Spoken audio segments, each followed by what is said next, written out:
अस्सलाम वालेकुम। कैसे हैं आप सब लोग? उम्मीद है कि खैरियत से होंगे। आप सबको रमज़ान बहुत बहुत मुबारक हो।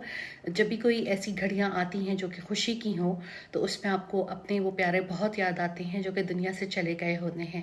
तो मेरी आप सबसे गुजारिश है कि रमज़ानुल मुबारक का आगाज़ है और ये महीना बहुत रहमतों बरकतों वाला है।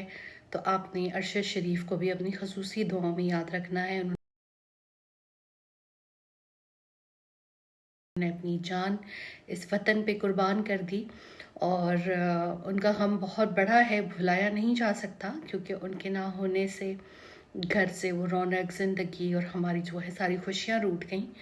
लेकिन अल्लाह ताला ने उनको एक बहुत बड़े मकाम शहादत के लिए चुना था और वो इस मनसब पे फाइज हो गए। और हम सबको ये चाहिए कि अपनी खसूसी दुआओं में उनको और उनके तमाम अहले खाना को याद रखें। मैं आपसे ये कहूँगी कि रमज़ान का हर पल कीमती है, हर साथ कीमती है, इसलिए इसको ज़ाया ना होने दें। जहाँ इबादत कर रहे हैं वहाँ पे अपनी कोशिश करनी है कि वहाँ हक़ूक़ अल्लाह के साथ जो है हक़ूक़ुल इबाद का भी ख़्याल करें। और आप कैसे कर सकते हैं ये सब? आप ऐसे कर सकते हैं कि अपने घर के गेट से शुरू कर सकते हैं। जो आपके घर में गार्ड है, माली है, ड्राइवर है, हेल्पर है, मेड है, उनके साथ जो है हुस्न सलूक से पेश आएँ और उन्हें जो है ज़कात, सदक़ात, खैरात जो भी आपने करना है वो आप कर दें।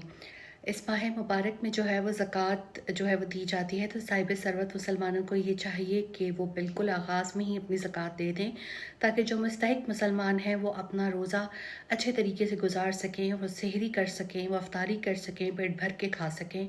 और ये करते वक्त आप प्लीज़ उनकी तज़लील ना करें। आप छुप के भी जो है वो सदक़ात खैरात कर सकते हैं, बिना सेल्फ़ी लिए, बिना कोई चीज़ें जो है वो सोशल मीडिया पे पोस्ट किए लोगों की इज़्ज़त नफ्स को मजरूह ना करें। जो खाते हैं वही उनके लिए भी पसंद करें, उनको भी वही दें जो अपने लिए इंतखाब कर रहे हैं। इसलिए अपने ज़कात को जो है वो फ़ौरी तौर पर अदा कर दें और उन लोगों को दें जो आपके सर्कल में बहुत करीबी हैं।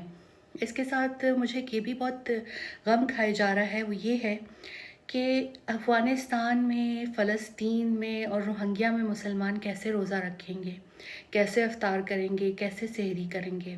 इवन कि वो लोग जिनके घरों में 2 ढाई साल से गम के बादल चल रहे हैं, जो अभी तक जेल में इंतकामी जिनको निशाना बनाया जा रहा है, सियासत का निशाना बनाया जा रहा है, वो उनके घर वाले कैसे रोज़ा खोलेंगे और जिनके साथ उनके प्यारे मौजूद नहीं हैं।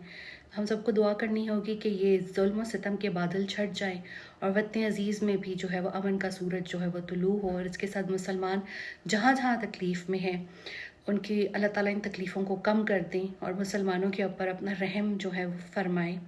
और जो लोग तकलीफ़ में हैं अल्लाह ताला उनकी तकलीफ़ों को दूर कर दें, जो गमों में हैं अल्लाह ताला उनको सब्र दे दें और अल्लाह ताला उसके बदले उनको और बहुत सी नेमतें अता फरमाएं।